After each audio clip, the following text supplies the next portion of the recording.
Good morning, good afternoon, everyone, and thank you for joining us in today's webinar, Encryption After COVID-19, What's Coming Up in Asia Pacific. I'm Noel, and I'm from the Internet Society, and this webinar is the first in a series of webinars that we're doing around the world today, starting with Asia Pacific, to mark the launch of the Global Encryption Coalition. So before we start, just a few housekeeping tips. This session is going to be recorded and it's also being live streamed on our live stream channel as well as on our Facebook page.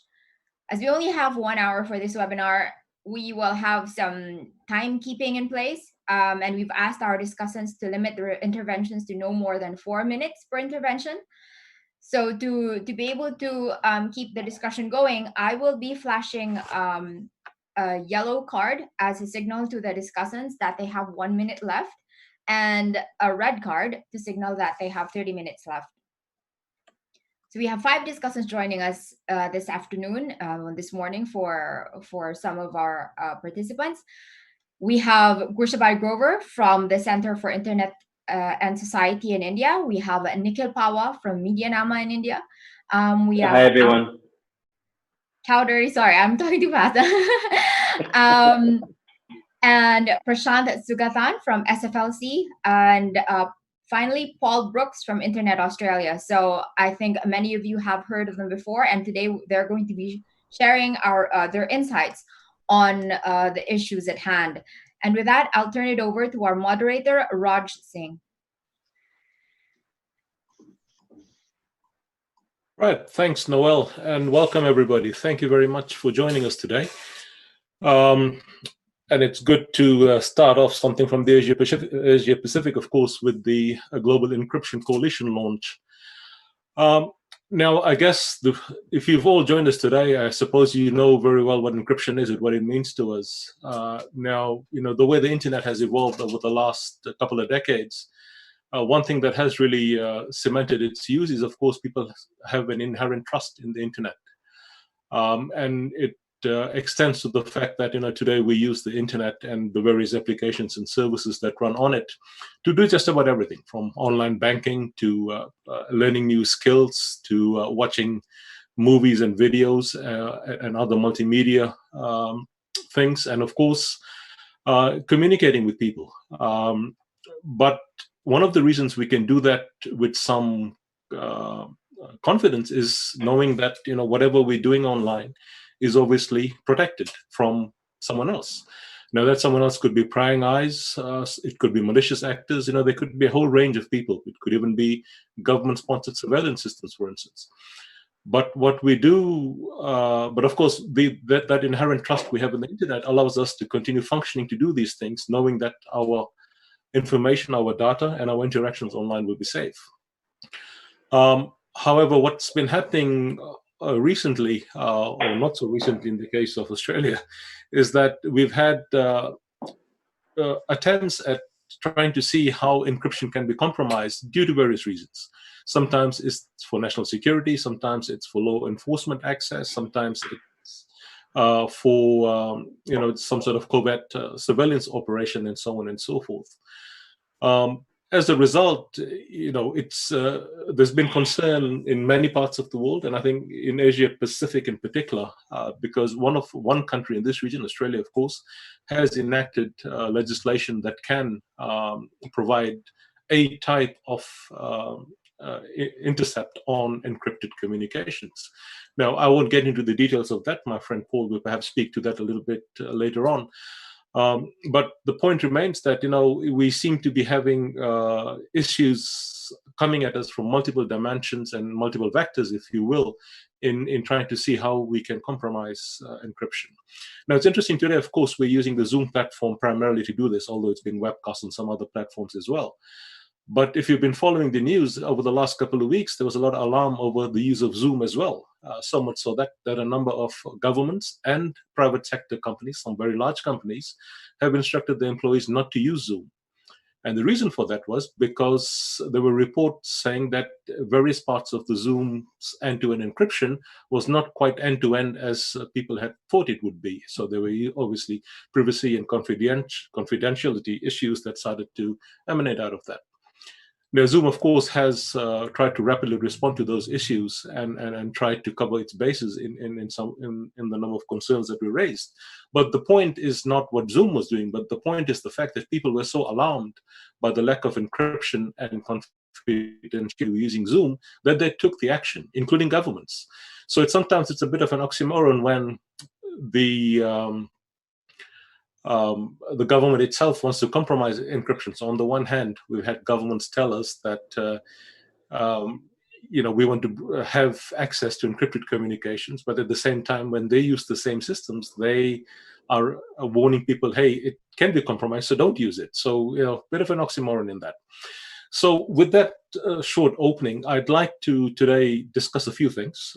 We want to talk a little bit about what's been happening in the region. Two countries in particular, India and Australia. Australia, as I mentioned, already has legislation that attempts to intercept encrypted communications. But as well, India has also been involved in a couple of things that it would appear would require encryption to be broken in order to satisfy what the government and various law enforcement agencies are trying to do. So, of course, what's also happened over the last couple of months is that we've had the coronavirus pandemic, which has affected many things around the world. Now, one thing that it has shown, of course, is that the internet itself is so critical now to all of us. If the internet didn't exist in the way it did, a lot of things would not be possible, including this webinar or this call that we're having today. So, I think we really need to look hard at, what the impacts can be when we start to lose trust in the internet. And I'm hoping our discussants today will talk a little bit about, what the effects they are seeing. Now, the coronavirus pandemic, of course, has had multiple implications on how we interact online. Most of it is good, but of course there has also been some not so good implications as well. So the first couple of questions that we'd like to ask our discussants is, how has the encryption discussion evolved over the last couple of months? And the coronavirus pandemic, what sort of impact has it had in the way we look at encryption and what people are doing, not just here in this region, but perhaps outside of it as well. So let me first bring in my good friend Paul, since Australia has pioneered the attempts to break encryption. Let's see what Paul has to offer us in terms of how things look right now and which way is the wind blowing on this. Paul. Thank you, Raj. I'm not sure that pioneering the global attempts at breaking encryption is something that we necessarily want the country to be known for. So we'll work on that. Look, Raj, it's actually interesting to see how the encryption thing has gone compared to the whole importance of the internet and communications as a whole. I'm not actually sure that the coronavirus itself and the lockdowns and the restrictions on movement in parts of the world have made the debate over encryption change terribly much. But what it has done is the intensive increased use of the internet and communications platforms, the hugely increased use of video conferencing like this for families to stay together, for people that are isolating in hotels, that are that are stuck in multiple countries. I think it's highlighted to the general public the importance of internet communications and probably brought to the fore in their minds the concerns about safety and online security that I think have always been there, but are intensified this moment because people are spending so much more time communicating over the internet than through other methods. The Zoom issue was an interesting one, and obviously that is they were some application-specific concerns that apparently weren't raised with other video conferencing platforms. Part of that wasn't actually so much from memory, if I remember those headlines. Some of the concerns weren't necessarily around encryption. A lot of it was around some ease of use measures that Zoom had that enabled setting up conferences like this to be easy. and also enabled people to jump onto conferences where they weren't welcome and basically hijack some of the conferences. The information itself was, was probably already secure. There were concerns about some specific functionality that other platforms didn't. The internet as a whole is still as secure, but I think what we've seen recently in Australia in particular is not so much around internet communications, but around a coronavirus tracking application that the government has been pushing everybody to download to help the health people identify when a person has been close to another person. Now that's a mobile phone app. The government's pushing for everyone to install it on their phones. Many other countries have had similar sorts of movements. I believe ours is based on the app that has been developed in Singapore. It's been interesting to see the debate in the press about the safety and security of the information in the app. The general public are very much more aware of concerns around privacy, around security, when it's a government app that now they aren't too sure, is it sucking up my location? Is it sucking up my details? Does it know where I'm going? Where is all that data going? How is the government taking care of it? How is it being stored? Who can use it? How long is it being kept for? When is that data deleted? There's a lot more awareness of these issues now because of, in Australia at least, a lot of it generating out of the pushing of this coronavirus tracking app rather than the internet communications itself. Thanks, Paul. And I do absolutely agree that the awareness levels have certainly increased quite exponentially, I would even say, in some quarters. Let me bring in my other good friend, Nikhil, who's on the call from India. Nikhil, so you've been active on many fronts, and then I've also had the opportunity to join one of your calls a couple of weeks ago with the group calls you were doing. And of course, India itself has been doing a lot of things in many different ways, and we are seeing that it may be very well the case that India could come at the encryption breaking methodologies from multiple different perspectives, including multiple pieces of legislation. So do you want to share a little bit about us on what you're seeing of late around the debate in India and perhaps further afield as well? And if indeed coronavirus has had any impact on that at all? Well, not specifically encryption, Raj, but the coronavirus has had a massive impact on the debate around privacy. And it's almost like we're back in the time where we were debating India's identity project, Aadhaar, because much of the same conversations are happening around India's contact tracing app, Arogya Setu. But let me just first give you a macro picture. The Indian government acted early and acted fairly decisively by enforcing a lockdown. And in that sense, what happens is that, and because of the communications that came from the Prime Minister, there was a great deal of trust that is created in the government that it is acting in the interests of the people. That lockdown hasn't been very well executed, but the fact that there was decisive action means that there's trust in government. When there's trust in government, then there is also at this point in time when no one knows what the real solution to this problem is, there's a feeling of trust that lets the government do what it can. They have our best interests in mind. So I'm a bit concerned about that environment, that has enabled significant privacy violations, including the sharing of,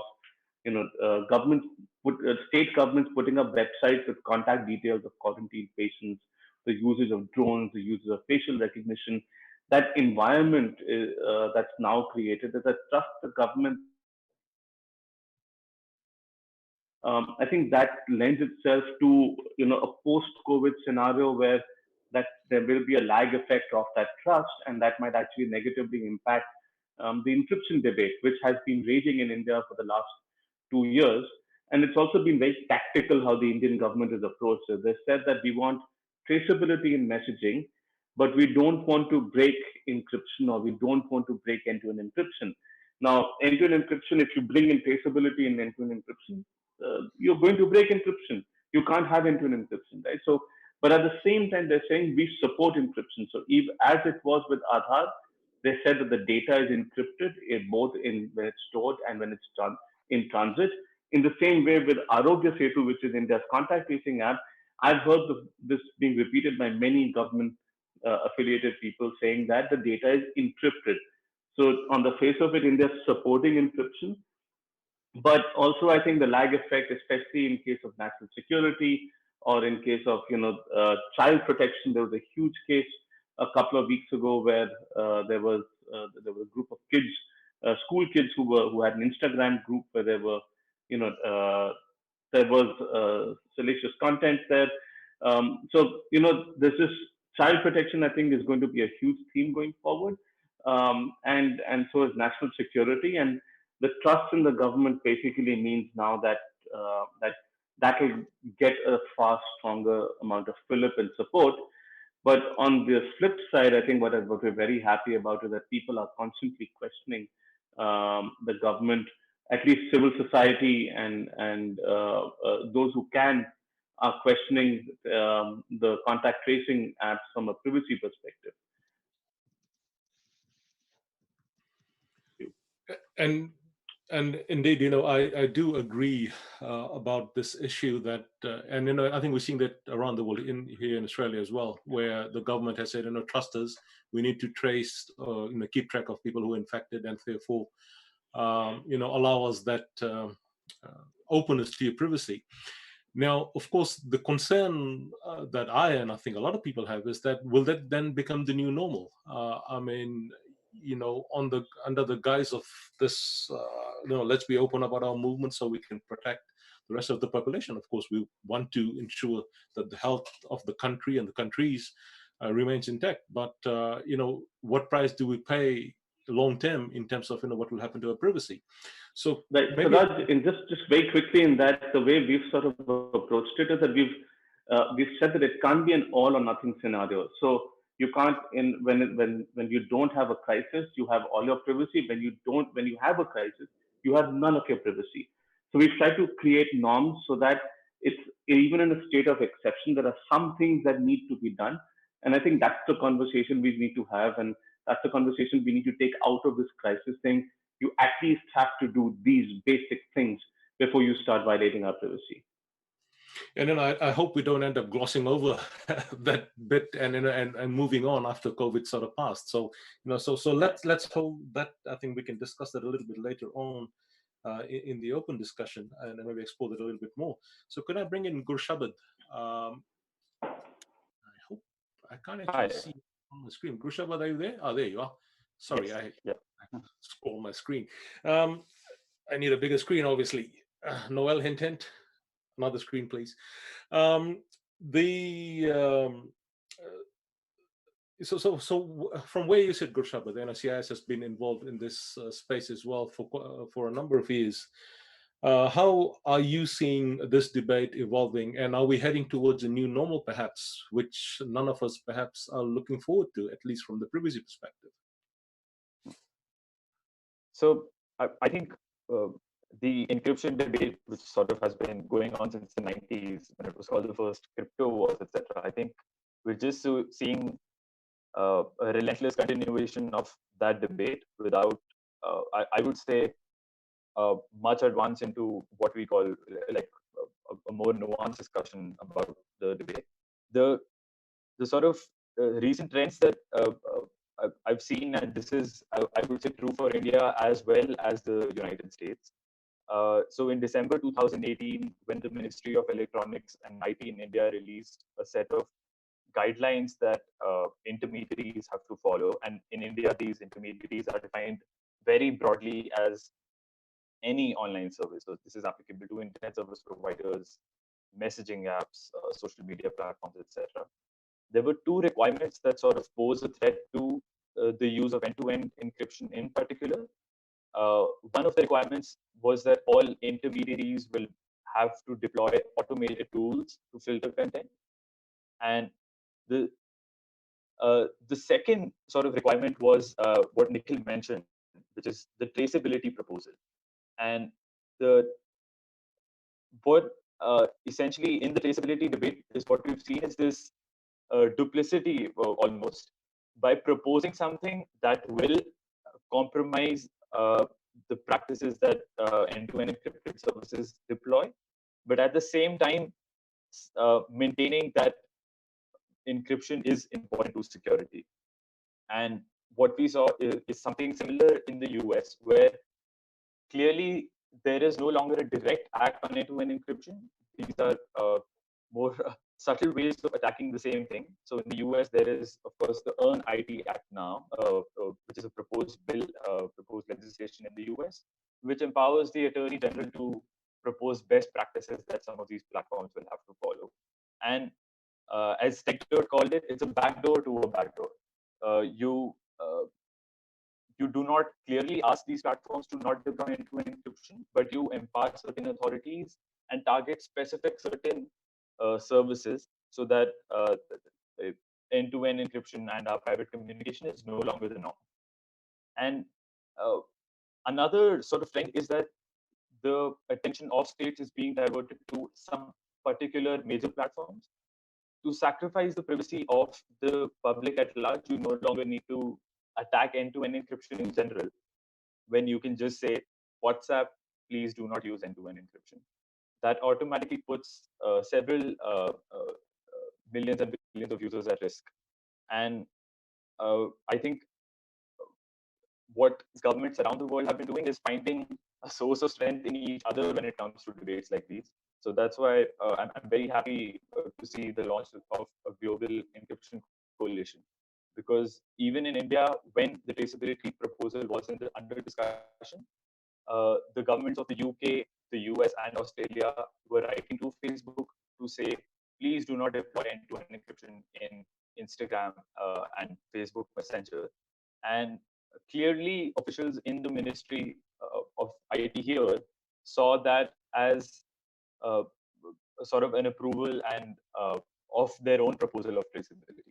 So I think clearly the debate is global, and very happy to see it evolve in from a civil society perspective in a global way as well. Thanks very much. And your point about backdoor. So again, I've just made a note of that. We'll come back to that a little bit later, and I think I want to explore that a little bit more as well. So let's move on to the second part of this discussion, which is, what's next for encryption in India and Australia. So here, let me bring in my good friend Amrita, based out of Delhi. Amrita, what do you see in India? Where to next? So as Nikhil Gorshabat mentioned, Raj, that this discussion is going to evolve further, because encryption, as you see, is important, and the COVID-19 pandemic actually showed this, because people working from home need safe, secure, and private conversations happening, both for the work and personal activities. So if we look at India, there will be more discussions. As Nikhil said, child protection online is going to be a big thing. And encryption there is something which is looked as a hindrance.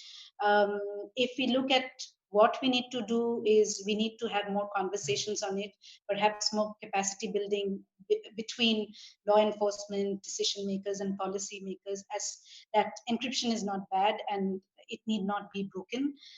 Simultaneously, the discussion on traceability is going to be there. It's there in US, in Europe, and it is going to be here. And definitely Indian lawmakers are influenced by things which are happening, which seems in their interest in the other countries. So, as civil society members or other community members, we need to actually work together on these issues, perhaps collaborate, share best practices, do our bit in advocacy or capacity building, because many a times, like internet shutdowns, it's like just close the internet, but there are other alternatives. Similarly, breaking encryption is not the solution to all problems which we are looking at. And I think what is more important is to have a definitive encryption policy in India, which we currently lack. So yes, these are certain things which I can think of. But capacity building at all levels, even at user level, is important. Why encryption is important, why they need safe platforms or services to even for their banking or to even for education, and especially children who are spending so much of time online. These are certain things which needs more discussion. Governments are going heavy on platforms. Platforms do have a responsibility. Simultaneously, not everything is a responsibility of platform. Governments also have to do their bit, and they also have to build capacity among people.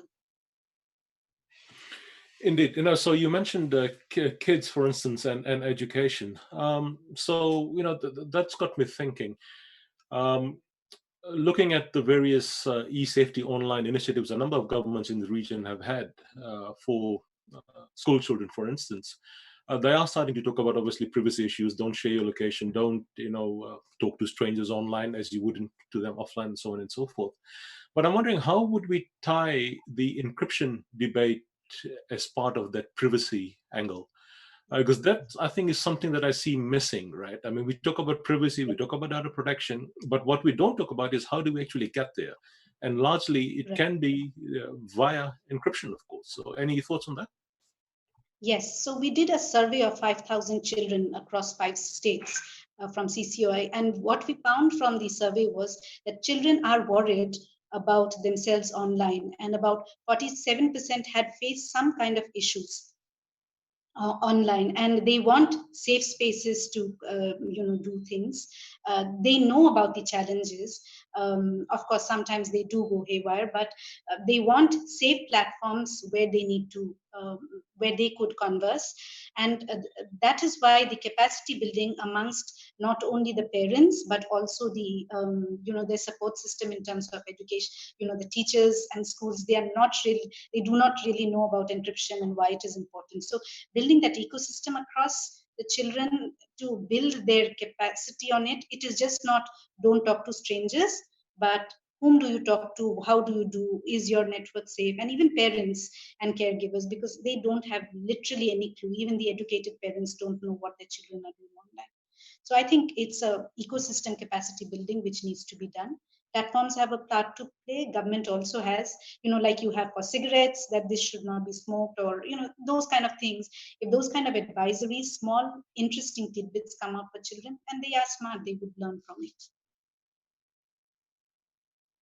So indeed, wouldn't it be interesting if we came out with those, like cigarette labeling, cigarette packet labeling about causing cancer and diseases?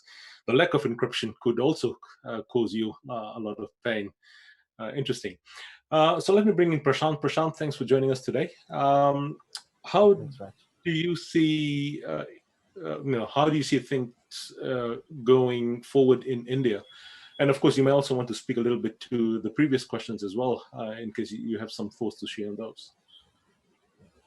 So what we are seeing now in India is the scenario where even constitutional courts have given the executive the leeway, or rather impunity, even in cases which affect the rights of citizens. So that is something really problematic. When the pandemic situation is used as an excuse to infringe the rights of citizens. We have seen that happening with the Arogya Setu app, which Nikhil mentioned, where contact tracing is being done and people are forced to use the app. Because unlike in other democratic countries, it's only a democratic country which is forcing people to use a contact tracing app. So recently we had in fact discussions on the intermediary guidelines rules, the amendments which have been proposed, which Nikhil also mentioned. So this has a dangerous proportion where messaging platforms like WhatsApp and Signal would be forced to tell the government or let's say the law enforcement agency about who the originator of a message is. It's about traceability of a message. That definitely can be problematic, not just for your privacy rights, but also for free speech rights. Because privacy and encryption is also important for people to express their opinions freely. So this definitely will have a chilling effect on free speech also. So that is where the way the courts have been dealing with this matter is also a problem. We have a few litigations pending before the Supreme Court challenging and asking for traceability of platforms, asking for the encryption to be broken. These are going to be a problem. One positive aspect definitely is the privacy judgment that we had from the Supreme Court, which laid down certain standards like proportionality, adequacy, necessity, etc. Definitely, these can be used in courts to support encryption, to support, uh, let's say, platforms like this, and again, proposals for traceability. And what we also need to do, civil society together and all organizations together, is to ensure that there is more understanding of encryption. People need to understand what exactly we mean by encryption, the need for adopting it. So if it is only a group of human rights defenders or a group of tech people who use encryption, then it becomes a problem. But with more people using encryption, more people using such tools, it increases the protection of everyone. That is where we need to have efforts to educate people, to make sure people are more aware of the various standards which can be used, various tools which can be used. In fact, we at SFLC conduct digital security training sessions to educate various organizations, various companies about these best practices. And and now what we have done is we have moved to online platforms. And especially in a situation like this, where all of us are working from home and maybe using networks which are not that secure, definitely need to have practices which would enable security and would protect our privacy. So I think that that's a nice lead into the last part of our discussion today, which is the open discussion. So let me press on a little thing here with you, Prashanth. So one of the things that people are saying, for example, from either from the traceability angle or from what we've seen in Australia, is that we need law enforcement access to those communications. There could be a major criminal gang in operation, it could be some sort of terrorist activity, and so on and so forth. So what do you think about that? How do we balance this need for law enforcement access, for appropriate law enforcement access, I should say, and being able to protect the privacy in general, and of course, what role would encryption play in that? Exactly. See, going dark has been an excuse which law enforcement agencies across the world have been given. So, see, that is where we need to draw the line, and that is where we need to have like a proper balance. So, when let's say if we talk about the situation in India, when it comes to issues like surveillance, there is no judicial oversight at all. So that is where we need a surveillance reform, so that there is some kind of a judicial oversight for any orders passed by the executive. So yes, we definitely need to have some sort of balance. We do understand that law enforcement agencies in some cases will need access to this, but then we need to have a proper oversight mechanism in place. So Paul, since again Australia's been a pioneer in this, how good's encryption, mate? Look, encryption is brilliant. I was just one of the comments I think that Prashanth said, that more and more people are using encryption. And I think it's far past the time where we need to think about people needing to use encryption. The general public don't, in general, and shouldn't need to be aware of whether they're using strong encryption or not. And that's behind many of the initiatives in the IETF to effectively bake encryption into the fabric of the internet so that it's effectively there by default. What we actually need for the education of the general public is for the applications to pop up a big red alert button when they are trying to not use it with encryption. And we see that in many of the web browsers now, where if you are trying to access a normal HTTP web page that doesn't have encryption, doesn't have a strong digital signature, it will throw up a big warning label, and depending on the version, may actually not allow you to browse to that site at all as a form of keeping you safe.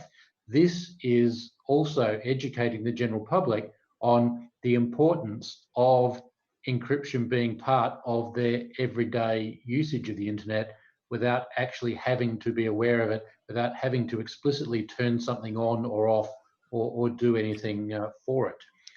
I think what we've seen in Australia in coming up is that fortunately we do have a relatively strong form of government oversight over different agencies and organisations that are doing surveillance, that are looking to, in our case, not so much break encryption, but do an end run around it and get access to the messages before they're encrypted or after they're decrypted.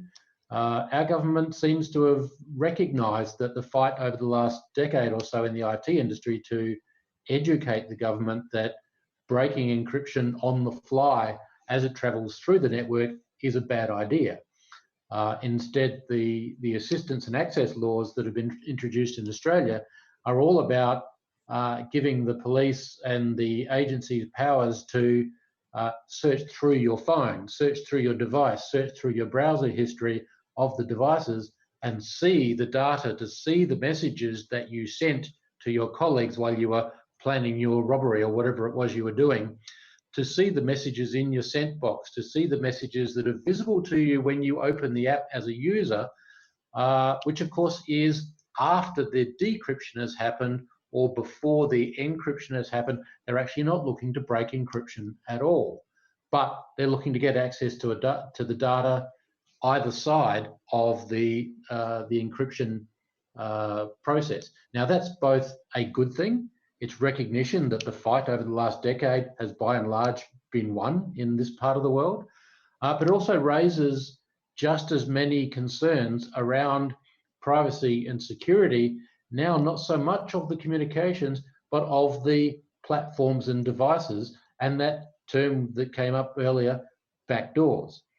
What backdoors have been installed in these devices, in the operating systems before I buy them, that means the government can go to Apple if they have found my phone on the street and say, as they did in several years ago in the US, we want you to create a new version of the operating system that bypasses the password, bypasses the thumbprint signature, bypasses whatever security you've got on there for accessing your own content and your own data. The concern being that if the authorities can do it, then the mafia can do it, organised crime can do it, criminals on the street can do it, and all of a sudden we're leading down a whole different path of personal security, whereas at the moment, the way that current phones work, they're encrypted basically by default. If a criminal mugs you for your phone, the phone is not much use to them, or the data in there they can't get to. If they want to reuse the phone, the contents get wiped. They don't get access to your personal data. If there's a way around that security and the criminals can then get access to not only your phone to resell it, but the data that was inside the phone, suddenly you're much more likely to get mugged walking down the street because your phone is, the data on it is much more valuable. These are the new concerns brought about by this new approach to circumventing encryption. I was saying in Australia, we have a group or a person, a high-ranking legal person who's appointed, and their formal title, which is very long, is the Independent National Security Legislation Monitor. And their job is actually an oversight job on top of government, independent of government, to check what government is doing. They have the powers of a royal commission. They can issue subpoenas. They can gather data from the intelligence agencies right up through the secrecy levels and effectively keep an independent eye on what the government is proposing to do. So in Australia, we have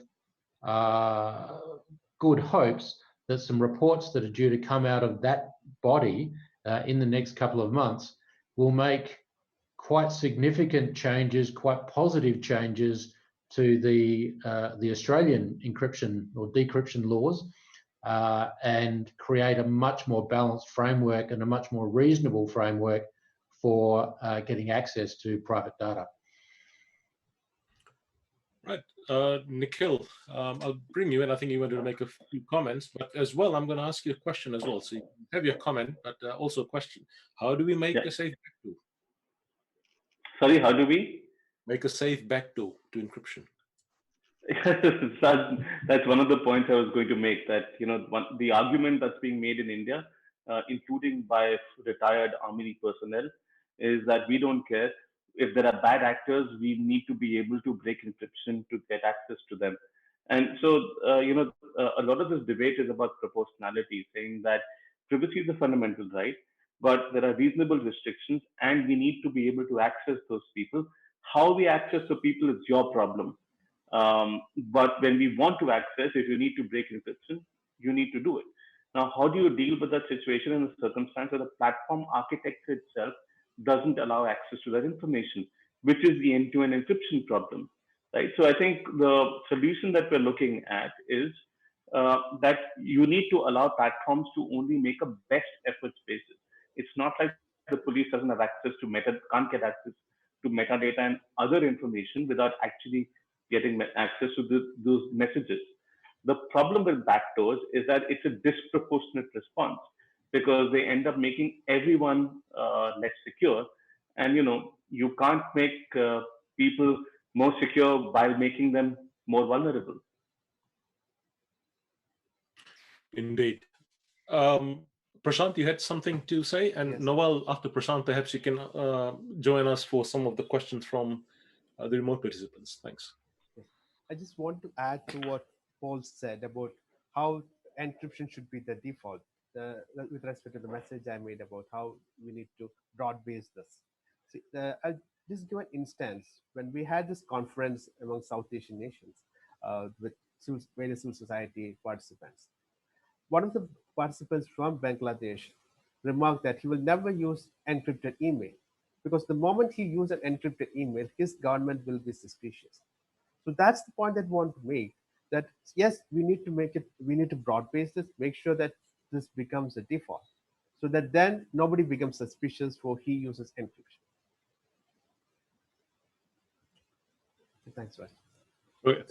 Thanks, Prashanth. I must say that if I'm talking to my bank, I think I would want my email to be encrypted, right? But anyway, Noel, what do we have from the remote participants? Thanks, Raj. We have here a follow-up question on the safety of children. So this is from Rio Kajiwara. Thank you, Rio. On the safety of children in end-to-end encryption. True end-to-end encryption hinders the ability of administrators to enable parental control features. How can we balance these control functions and encryption? And how are people balancing them? So who'd like to take that? Amrita, is that something you want to tackle? Yeah, I can take it.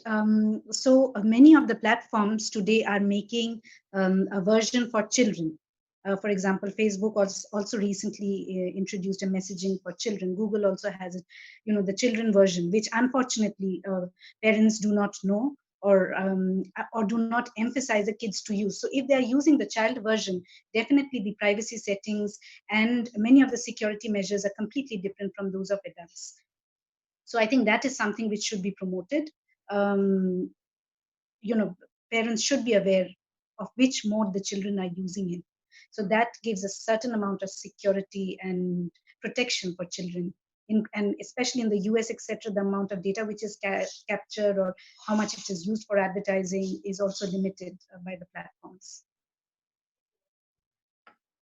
Noel, do we have some more? Yes, we have somebody who wants to, Deepak is asking, how do you react to Bruce Schneier's recent assertion that backdoors are easier to identify but not kill switches? So Paul, since you raised your hand, you can take that as well. Thank you, Raj. On the issue of parental safety, I think it's important to recognize that there are actually two quite distinct aspects to the safety of children, particularly as related to moderation or parental supervision of their access to a platform. One aspect of child safety, of course, is checking what they are doing legitimately within the design of the platform, that their communications that they're receiving and they're sending are safe and aren't exposing them to harm. That's one aspect. And that's an aspect that moderators or parents within the tools provided by the platform can have access to certain control or features. It may well be legitimate for a parent to see the list of people that a child is friends with without necessarily seeing the messages that are being passed between them. Or for a parent or a moderator on the platform to see the content of messages the child is posting on the platform. But that's a very different type of child safety to the typical use of encryption as we tend to think of its purpose, which is to hide the confidentiality of messages from people outside the platform that shouldn't have access, from criminals that are trying to sniff passwords, from child molesters who are looking at the traffic from the outside as it passes by, trying to get access to the messages or the content in order to impersonate people. There's a big difference between a outsider getting access to the messages passing between two legitimate users of a platform, and also, which is very different from policing or moderating or checking the legitimate uses of traffic within users of a platform. Two very different things which often get confused when it comes to talking about child safety and security and platform moderation. On the backdoor thing, Bruce Ny's thing, yeah, I think he's absolutely right. It is much easier to identify a backdoor than a kill switch, because a backdoor usually is there as a form of a tap or a stream, a method by which data can be exfiltrated to the authorities, and you can often see an increase in traffic or data streams going the wrong way that you don't think maybe they shouldn't go. You know, they are signatures by which you can identify if they're there. But a kill switch, effectively a body of code which sits dormant and does nothing at all and has no visibility whatsoever until triggered with the right combination of data bits in a packet or whatever it might be, which is some of the things that governments and some people are claiming that is the risk that Chinese agencies, Huawei, these arguments against using Chinese vendors in the network are talking about, is the possibility that there may be code lying dormant which has no signature whatsoever because it doesn't emanate anything, just waiting for the right combination of bytes and things to pass by on the wire to suddenly activate, shut the platform down, and effectively act like a denial of service attack or something like that. If there is a capability which is actively transporting data to places that you don't think the data should be going to, that is much easier to identify by somebody who knows what they're looking for in the operation of the device or the network. So yes, he's absolutely right. Very hard to protect against a potential function that you don't know if it's there in the device or the network and isn't radiating any sort of signature whatsoever. It's sitting there passively waiting for something to wander along that's going to trigger it. So Noel, I think we can take one more question before we go for closing remarks. Thanks, Raj. So we have one here from Prasad. Are there any encryption policies defined in countries that we can refer to? I'm guessing he's referring to best practices. So good encryption policies that we can refer to as we propose similar initiatives in our respective countries. Prashanth, Nikhil, or Gurshabad, maybe any thoughts on best practices? Is it generally?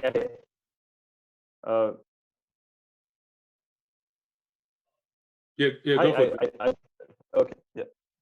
So I think sort of a summary of our discussion has been that most states have been vying for disproportionate measures when it comes to information access, etc. And I think what an ideal encryption policy is, and this is still, I'm answering the question, even though I don't think there's, sorry, just to answer the question, an ideal encryption policy is one that sets minimum standards for service providers and product providers.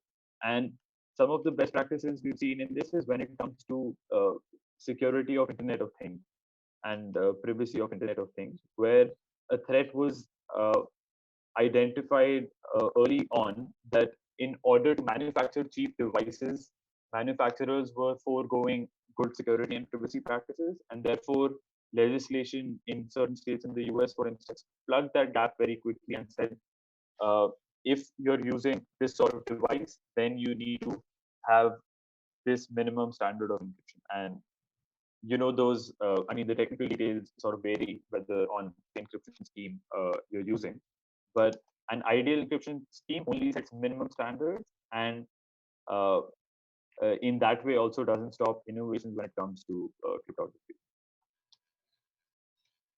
Good. Thanks. And if you have one more second, I'll just add a thought to what. Prashanth, but also why don't you, at the same time as you finish this off, include your closing comments, and so that we can flow on from that. And the closing comments I'd like is that anything in particular your organization is doing in terms of supporting the encryption issue, and of course, what role could the global coalition play? What do you see? Thanks. Yes. So yes, I think the remark will sort of segue into that. What we saw in the 5G debate as well is this perspective on national security, and therefore excluding certain service providers from their jurisdiction. And the thing that the Internet Engineering Task Force has been doing well, as Paul was pointed out, is pushing for encryption everywhere, trying to hide as much even metadata as possible from onlookers.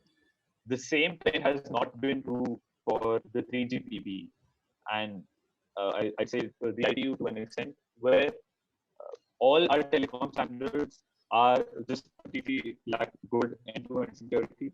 The presence of states at the table has ensured that there are standards, which are called enforcement access. There are specific documents in our telecom standards that speak to law enforcement access, and those have basically prevented good end-to-end encryption in our telecom standard.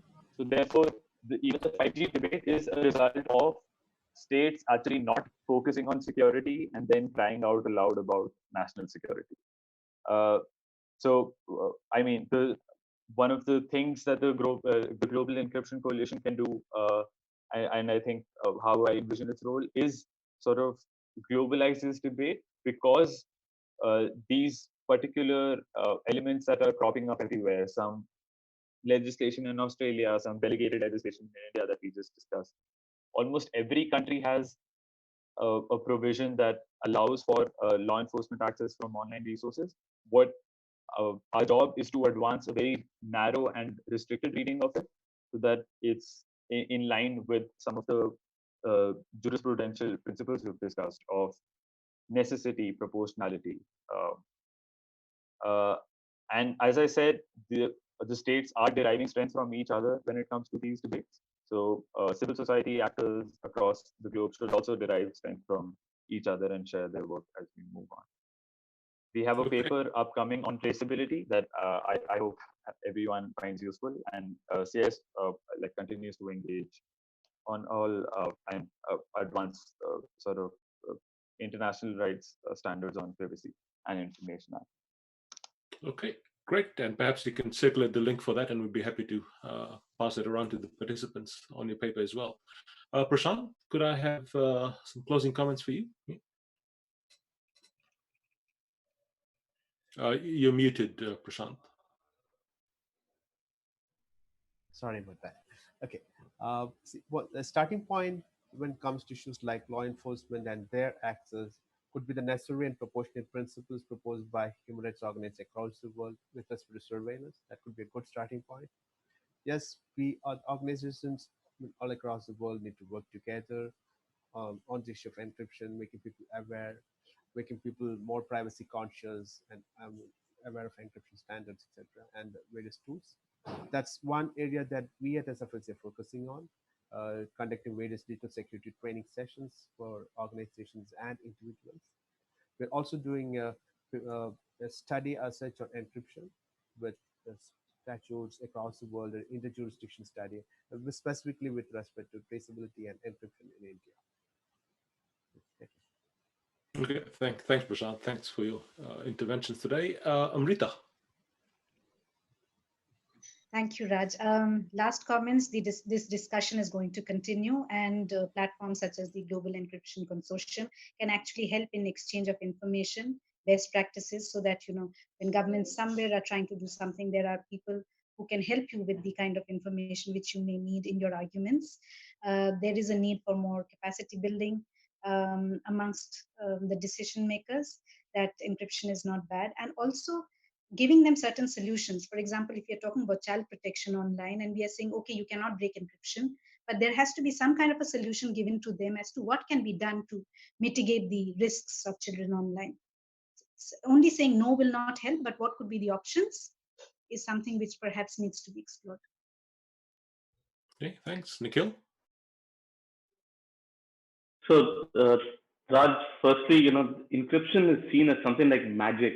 No one knows exactly how it works, what it is, and it's fine for you, me, and Prashanth and everyone else to have this discussion on encryption. But frankly, most people don't know what it is. So I think if I had to, one major ask of the Global Encryption Coalition would be to demystify encryption and make it accessible. Inform that there are types of encryption and what's fine and what isn't, what are basic standards. I think standards, in some kind of norms that are created around encryption and what are best practices for countries related to encryption, that will help sort of narrow the focus and sort of define what is right and what isn't for policies that India, for example, is going to create. So be that lighthouse for us, that we can sort of direct our ships towards. There was a cyber security policy consultation in India earlier this year. Nothing has happened on that so far. The consultation for all official purposes is closed, but I think there's still an opportunity to reach out to the National Security Advisor, Rajesh Pant, and sort of send your views as a coalition to him on that. I think that every time there is a debate related to either intermediary liability or related to OTT regulation, etc., and also privacy, just throw encryption in there, be involved in the consultation processes, and do your submissions to throw that in the mix, so that at least it becomes a consideration. States are technically aware, so we would love ISOC to come in over there. But broadly, demystify encryption for us. Accessible, and just most importantly, just close, just establish norms for us. Thanks. I do like your suggestion about demystifying encryption, and that was what I was sort of trying to allude to earlier when we talk about, for example, protecting kids and this privacy. We seem to be missing that link. So I hope that the GEC can take that up as perhaps one of the things they could focus on. Paul, the last word. Yes, the last word. Thank you very much, Raj. And thanks very much for pulling this session together. I think it's important when we look at our local initiatives, and we're obviously embedded in the issue here in Australia. There are countries which are just starting this journey, some that may hit this in a few years' time once their governments see what's happening in other places like here. And so the importance of knowing what prior art is and who else has already run up against some of these roadblocks and some issues, and being able to leverage those learnings is important. And that's what this global encryption coalition can do, is effectively catalogue and document many of these issues, the concerns from governments, authorities, and put together that best practices responses that can help people respond locally. Because this whole encryption thing is a global issue. We have I guess, a concern that it needs a global approach, because we run the risk that a local initiative in a small part of the world can in fact affect and decrease the security of the entire globe.